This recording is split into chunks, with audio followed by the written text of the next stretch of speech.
Hi, welcome to episode 19 of Let's Talk Immigration.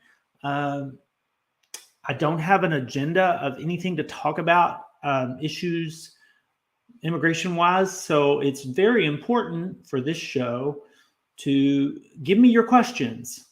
So if you're on Facebook or YouTube or watching on Facebook, YouTube, or Telegram, there should be a place for you to submit your questions, comment, and I will answer them as soon as I see them. Already, I've got Lachar gives me 3 hearts, but that was a few hours ago, so probably not here right now. Thank you for the few hearts. So we are definitely going to end early, but I do, in case somebody does have some questions that they had saved to bring to today's episode, I wanted to be here to answer them. So Okay, DV 2020-2021 appeals before the Circuit Court of Appeals for the District Court of Columbia. We do not have an update on those. I anticipated that question. Alex says DV 2020, meaning the Gomez class case and all the related cases, Mohammed, Fong, John Kennedy, Aker. We do not have an update. We are waiting on the opinion for the Circuit Court of Appeals.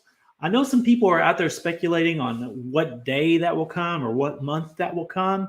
And I don't recommend that, because what it does is it sets you up to be disappointed if it doesn't happen on that day. I recommend we just accept that there are some things we cannot know, and that way we'll be surprised when they happen, right? We'll be hopefully pleasantly surprised. Mima says hello. Hello, Mima. Ask, is there anything new about good luck?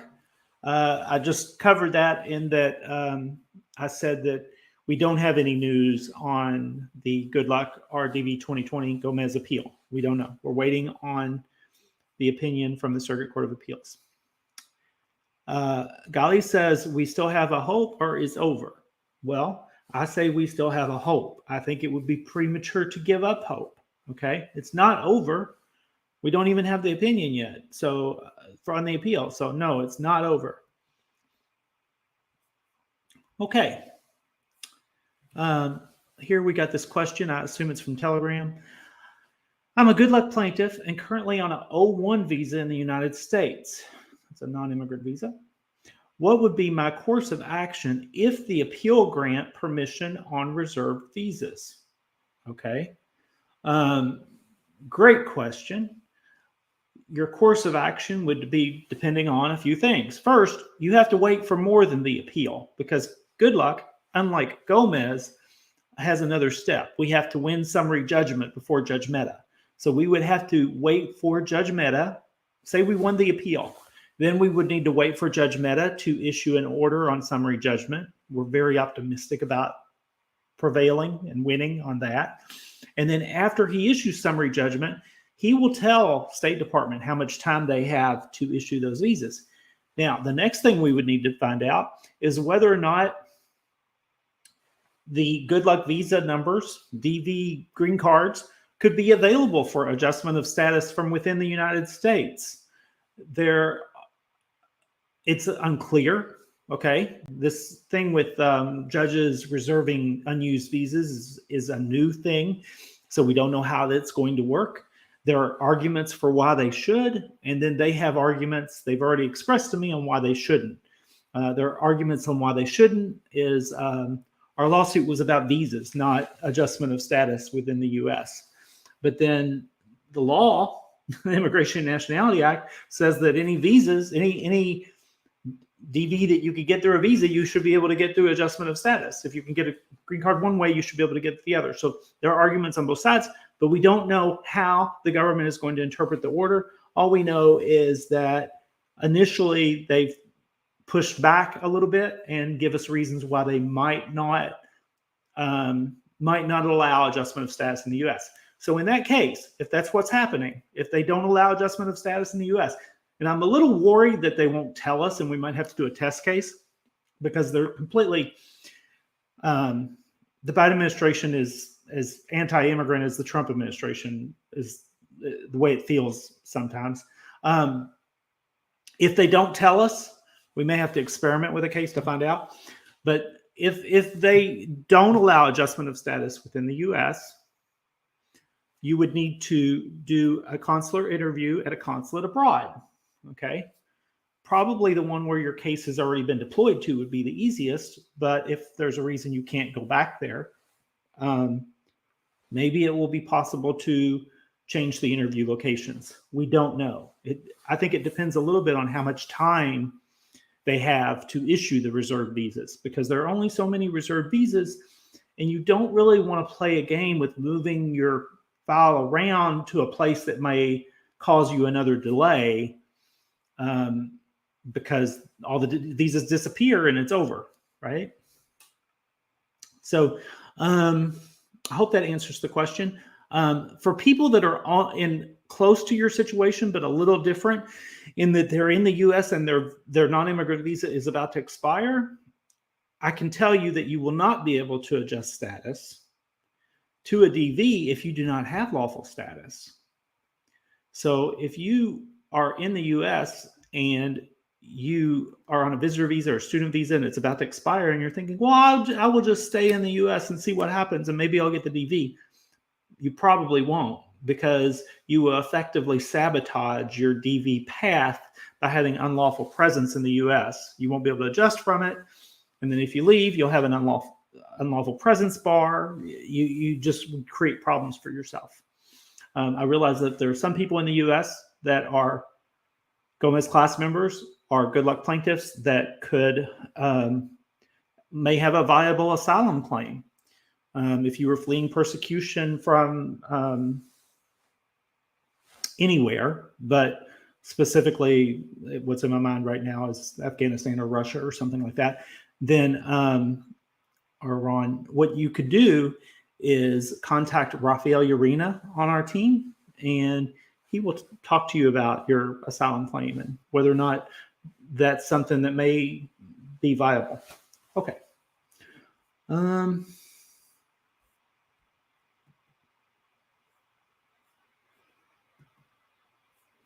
A says, how many extensions can the U.S. attorney seek in a lawsuit? There is not a limit. I know that I had one lawsuit where the attorney sought 12. And I remember when I opposed it, I put 12 in, like, instead of 12 times New Roman, I put it in like 24 times New Roman, like red, bold, to tell the judge, can you believe they're asking for a 12th extension? And the judge granted it anyway. So sometimes, though, judges take a different approach. They don't like that cases just the U.S. attorney just getting away with extension after extension. And they won't even give the first one. Sometimes they'll give one, but not the second.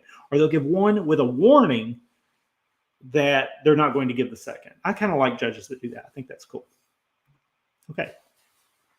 DV 2020 is not a question, David, but I think I get where you're asking. You're asking whether or not we have an update. We do not. Save DV 2021, also not a question. It's a command. I'm trying. However, I'm only trying for good luck plaintiffs and Ray Embassy eligible plaintiffs. If you're not a good luck plaintiff and you're a DV 2021 selectee and you were not waiting on one of the embassies protected from the Ray order that Judge Chutkan issued, then your DV 2021 journey is over. Okay. Chivy says, how can I find wait times at a specific consulate after NVC? EB3 immigrant visa. Okay. Pursuing EB3 green card while in the U.S. on DACA. I can only find wait time for non-immigrant visas on DOS website. You're speaking to the choir, as they say. What that means is I am with you. I agree with you. That is a problem. The State Department is not transparent with immigrant visa applications on what is happening from the NVC level to the embassies. The only way we've got this sort of backlog data and wait time data in the past is through litigation. I would refer you to what is on our blog that I've shared before, but it's stale. What that means is old. The embassies that had a backlog 8 months ago may not have a backlog now. Some obviously do, like Islamabad, but situations change. And so old information is not as valuable as new information, and we do not have new information on employment visa immigrant category backlogs at any embassy, really. If we get that, I'll share it. The most recent, I wasn't going to share this, but I guess I will. The most recent discovery we got from the U.S. government in litigation was in the Navid lawsuit, Navid versus Blinken.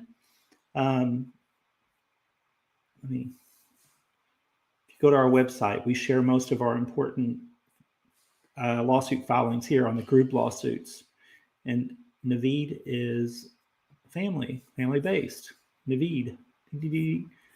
On March 14th, which was last night, the government filed this certified list of contents of the administrative record. And so it's a list of 2 administrative records, one for what was the cable 21 state 115378. And we've had this administrative record and the index since last summer. But then this is new information. Hold on a second. We have a declaration from Deputy Assistant Secretary for Resources, Jennifer Bonner. I feel like I've unlocked a new character because we've never talked about her before. She's been with the Department of State since July 1989. I graduated from high school in 87, so she's been there a while, okay? Look at my hair. But I'm guessing her hair may look similar, but maybe not. I don't know. Anyway, and she's got lots of experience. Well, she has experience, and her job involves the funding of consular officers, how it's based on revenue through consular fees, decrease in revenue due to severe reduction in fee collection during COVID-19 pandemic. This makes me furious.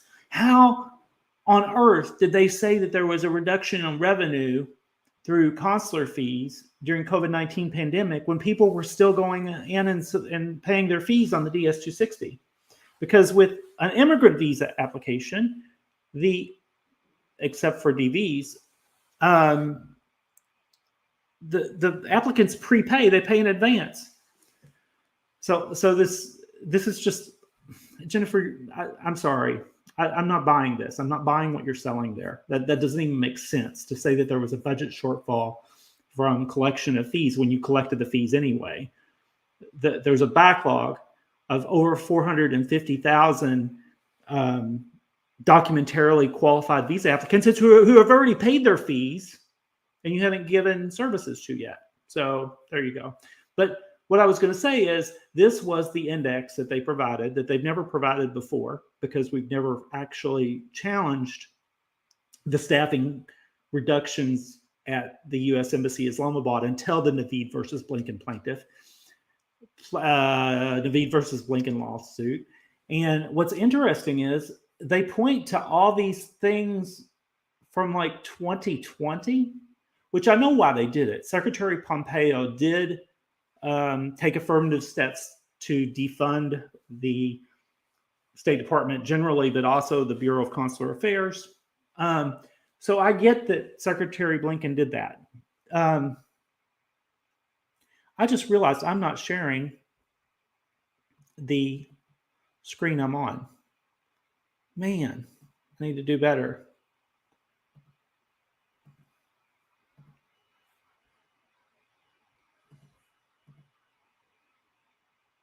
Sorry about that. Okay, so this is the index that has been provided by Ms. Jennifer Bonner, Deputy Assistant Secretary of Resources. And we're saying that Secretary Blinken and those under him understaffed U.S. Embassy Islamabad, and we're challenging that decision. And she's saying these are the documents that they went into that decision. And how on earth are they saying that there were only, this document was 2020 also? Okay, so they only say that there are 2 documents. The State Department only has 2 documents that Secretary Blinken would have considered before understaffing U.S. Embassy Islamabad since 2020, 21, 2022, into 2023. So over 2.5 years, Secretary Blinken hasn't even been aware that the State Department Bureau of Consular Affairs exists within the State Department, apparently, because there's only 2 documents here. I don't know. It just seems really shady to me. But I don't know if there's anything we could do about it at this point.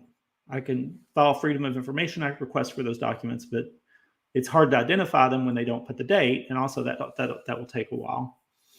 So that was update on the Navid lawsuit. Nobody asked, but I just decided to throw it out there because it's the lawsuit where we're fighting to get information from the. It's one of the lawsuits where we're trying to get information from the government. Speaking of Navid, the next thing that happens is the government, the judge will issue an order on the government's motion to dismiss. The motion is fully briefed, meaning the government filed a motion. We filed an opposition. Government filed a reply. Now the government's filed their index. So now the judge can issue that order. We don't know when that will happen. We just have to be patient. So thank you, everybody, for being patient while I did my Navid tangent. Virishan Pillay says, "Hi, Curtis. I hope you're well. Thanks for keeping us posted." You're welcome. I hope you are well. Joseph says, "I'm DV 2020 waiting for the outcome. Can I apply for a student visa?" Joseph, absolutely. And I would love you to do that. Education is a wonderful thing, and there are many thousands of colleges in the United States. I would caution you to look closely at how much the college costs, because out-of-state tuition that foreign nationals pay is a little bit much higher than those currently in that state. And so you want to make sure it's affordable, that you don't want to apply to a college and get accepted to a college that you can't afford, because then it won't work, right? Unless you get a scholarship, and that's difficult to come by. Second thing I want to caution you about, you must have absolute candor in your interview with a consular officer for that student visa, okay? The reason I say that is I've already seen this happen with some of our DV 2020 and good luck plaintiffs, where they go in to a interview for a different visa category, like a student, and they make a misrepresentation.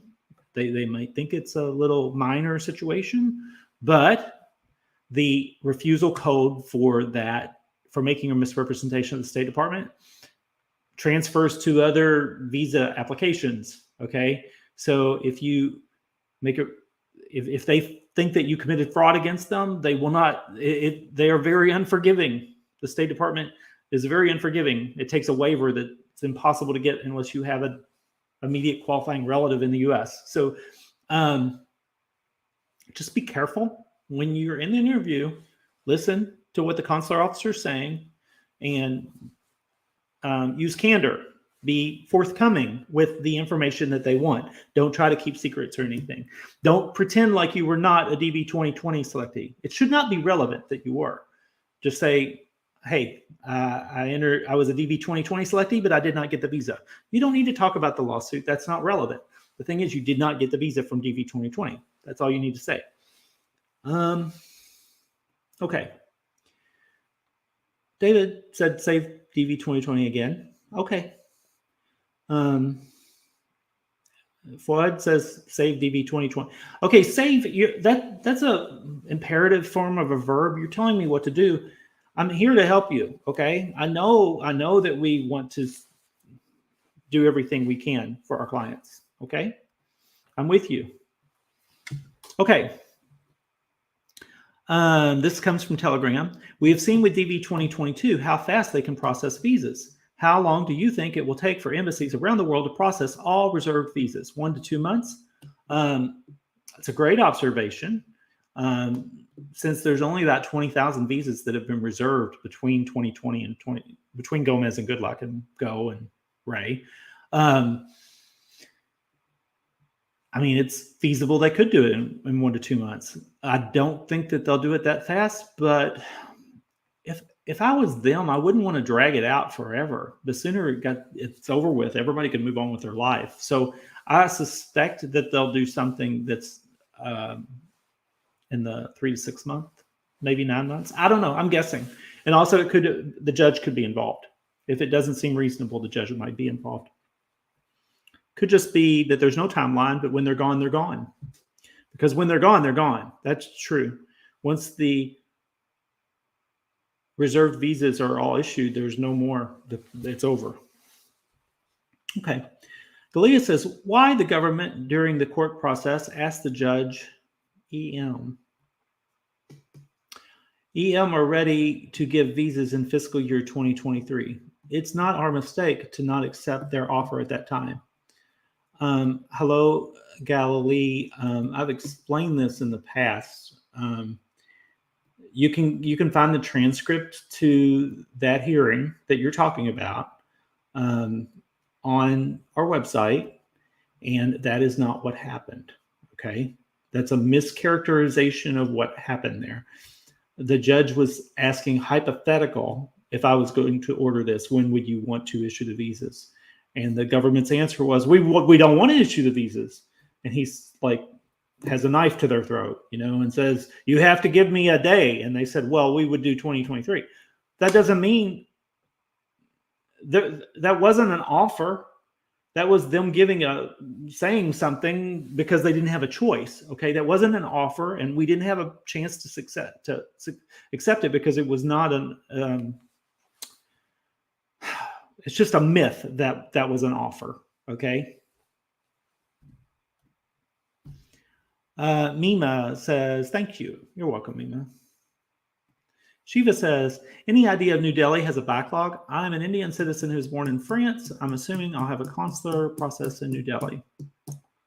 I'm not sure what your visa category is, Shivy. Oh, you told me before. Did you tell me it's an immigrant visa? Immigrant visas are not processed at New Delhi. Immigrant visas are processed at Mumbai, but not New Delhi, unless I'm confused about something. Yeah, that's confusing to me. But I'm not aware of the recent backlog in India right now. Okay. Virche says, the good luck plaintiff, if we win DV 2024 in May, can you still assist by pointing out to government to assist in prioritizing our case? No, you would not be prioritized because you sued the government. Now, there's two things. The government will not retaliate against you because you sued them, but they're not going to treat you as their favorites either.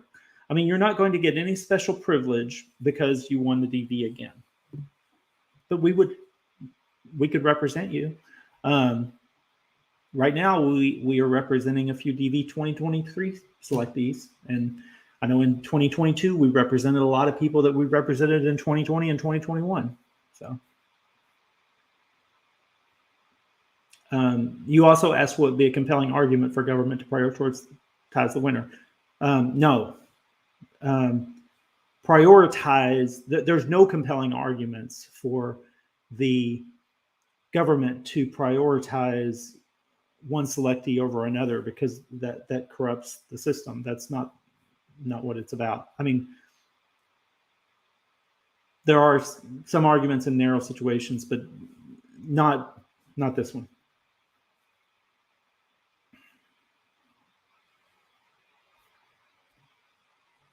Salah says, wish the expedite didn't cover the appeal.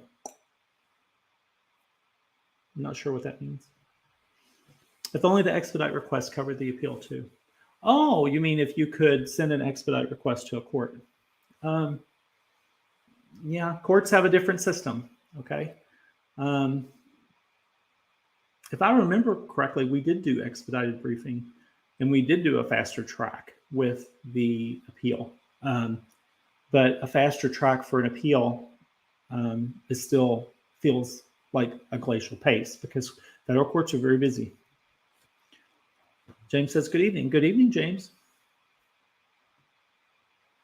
Carol says, hello, Lawsuit Ray. Is it possible that the judge will make a decision closer to September to relieve embassies in case we win, as it is closer to the end of the fiscal year?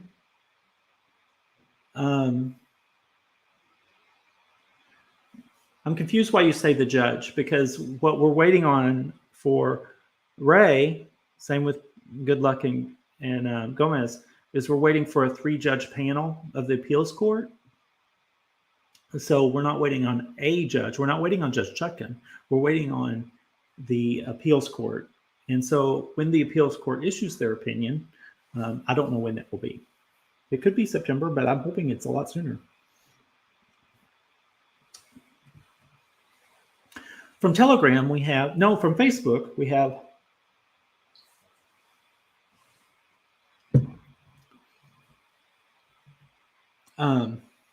actually, I don't know where this is from, but I'll go ahead and say it. Thanks so much for the updates and all your efforts. Yes, we've been waiting 3 years. As U.S. citizen, my case is still at NVC. I applied in 2020 DQ R1.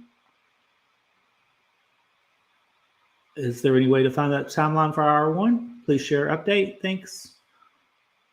There's 150 embassies. I'm not sure which one you are, G. I'll tell you this, that if people come to me now and say, we want to file a petition for our spouse, how long will it take? I tell them it will take between 2 and 5 years, depending upon the embassy, their willingness to hire an attorney to expedite at key points. Like in the USCIS process, you can do a mandamus lawsuit if it's taking too long. If it's taking too long to get an interview, you can do a mandamus lawsuit. If you have an interview and you're waiting on AP processing you can do a mandamus lawsuit then. So there's multiple points where attorneys can intervene and make the process faster. And also, it's very dependent upon the embassies, because an embassy with a backlog is a nightmare, like Islamabad. So I don't know what embassy you're at, so I have trouble giving you guidance there. Recommend you get with me directly. Henny says, good morning, sir. Do you have any information about the opinion issued recently by the DC Circuit that can be relevant for the Good Luck case?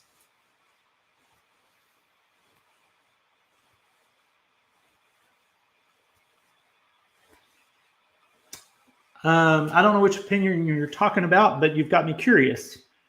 Hanny, if you could drop that on Facebook or email it to me, I'm curious to see what opinion that is. I must have missed it. It sounds like it would be relevant. An immigration statutory deadline case. If there's a case like that that's been decided by the circuit, I want to know about that. So let me know about it. Can you roughly guess how many more months it will take before we get decision for a DV 2021 appeal? No. Carol says, hello, Lawsuit Ray. Is it possible that the judge... That's a question you asked before. And I'm not sure why you're talking about the judge. Okay. Surendra says, what happens about DV 2021 Good Luck plaintiff? I've been talking about this on and off for the last half hour. We are waiting for the outcome of the appeal. Nothing happens until we get the outcome of the appeal. James says, if the court decided not to respond to our appeal, it's possible you ask them what is going on. James, the court did not decide not to respond to our appeal. Okay? That did not happen. They have not responded, but they did not decide not to respond. Our case is not the only case. No, we are not going to ask them why they haven't done our case. We're not going to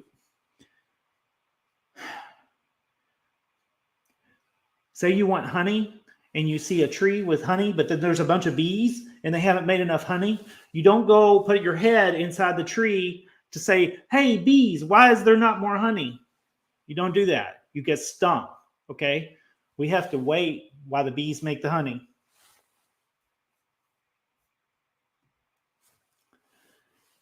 Abadal Samad says, I may have said your name wrong. I'm sorry. DV 2021 plaintiff. I assume good luck. I want to know, should I reopen my DS-260 application and add a child who newly born if we won the appeal? And if so, wouldn't it make me get it at the end of Q line? Okay. Abdel Samad. You absolutely have to open your DS-260 either after you're scheduled for interview, okay, or at the interview. But I would prefer, this is when I would prefer you do this, after you are scheduled for interview. Because at that point, you already have an interview date, okay? And then you can just email the embassy and say, hey, I need to make some corrections on my application. And you go and your family situation where it says, do you have any children? You add your new child. And you can try to add an application for a new plaintiff, but I don't know if that's a new applicant, because I don't know if that's going to be possible though, because your newborn may be beautiful. I'm sure your newborn is beautiful and smart, but they are not a plaintiff in the good luck lawsuit, and the relief was for good luck plaintiffs. It could be that the judge or State Department interprets that order differently. We'll have to wait and see, but I would plan on the worst, which means you and your spouse or children that were on the case back in September of 2021 could get visas possibly. And then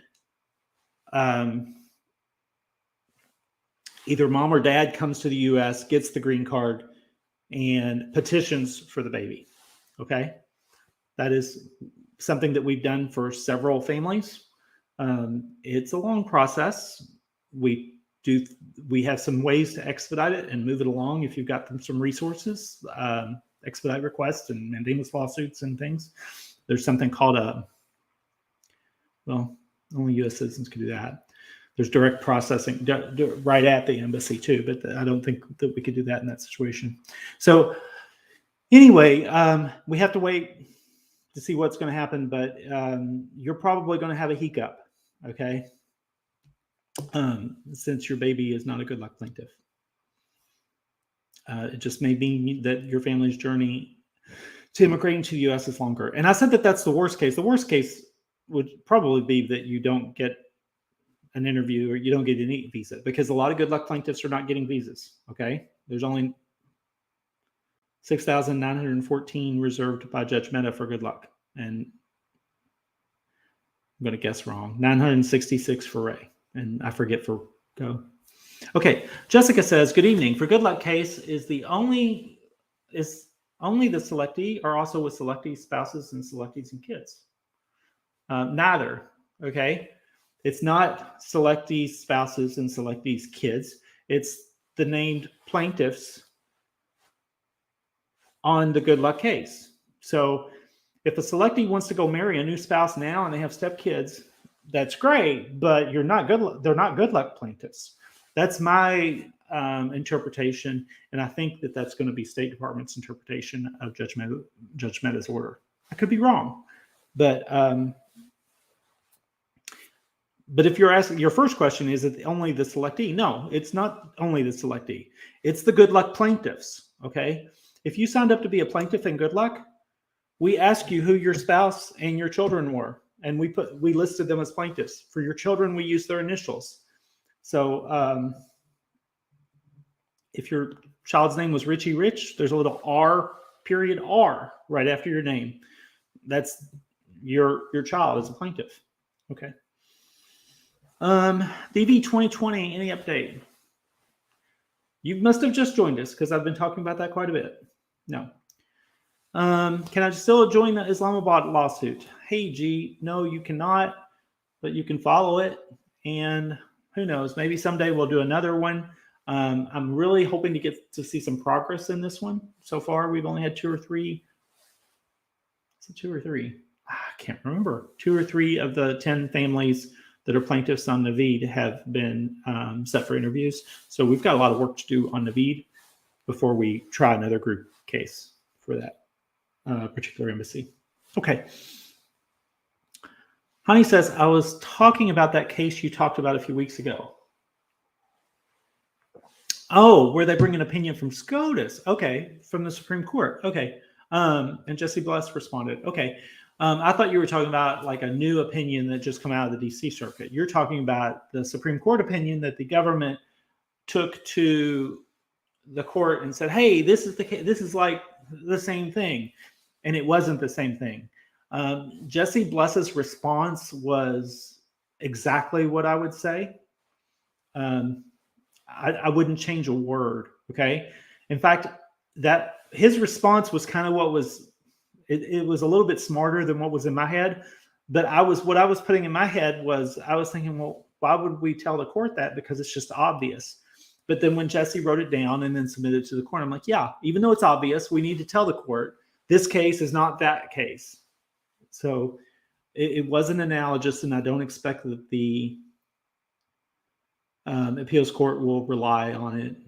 You know, there were hundreds of cases that were cited by all the parties in the litigation. If you read all the briefs, basically what that filing was is just saying, look at this one more case. You know, so I don't think it's going to have an impact. Okay. This is the last question. Arman Arson says, I'm DV 2020 winner from Turkey. Also, I have a tourist visa. Should I come with my tourist visa to make an adjustment of status, if any positive result, or I must go to interview in my country? Arman, you cannot enter the United States with a non-immigrant visa to permanently reside in the U.S. If you are already in the U.S., and you want to ask, hey, I wonder if I should adjust status, you can do that. But it is not lawful to enter the U.S. with the intention of adjusting status. So it's awkward that you've asked this question in the video. So anyway, go to interview in your country. Also, we don't know if adjustment of status will be an option for DV 2020 selectees. We just don't know. The government doesn't know either. They haven't decided. Okay. I have a lot to do, and I know that my team does too that's helping me here. So I'm going to go ahead and call this one early. Thank you for showing up for the episode 19. See you next Wednesday for episode 20. Have a great week.